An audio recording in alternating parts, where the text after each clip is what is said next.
One sunny afternoon at Danville's future school, Phineas and Ferb gathered their friends around a shiny new invention, a smart lunchbox. Phineas, this isn't just any lunchbox. It uses AI to check what's inside and tells you if your meal is healthy. Ferb nodded proudly. Isabella was curious. Isabella! How does it work? Phineas smiled. It scans your food and gives tips to make your lunch better. They opened a lunchbox, which had a small screen. Candace brought her sandwich. The lunchbox beeped and displayed.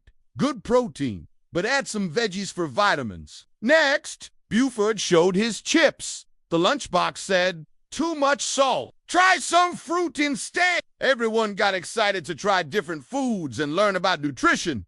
Ms. Thompson joined and said, eating healthy gives you energy to learn and play. Phineas added, try building your own smart lunchbox at home by learning about nutrition and using simple labels. The kids ended the day excited to make healthier lunches and understand what fuels their bodies.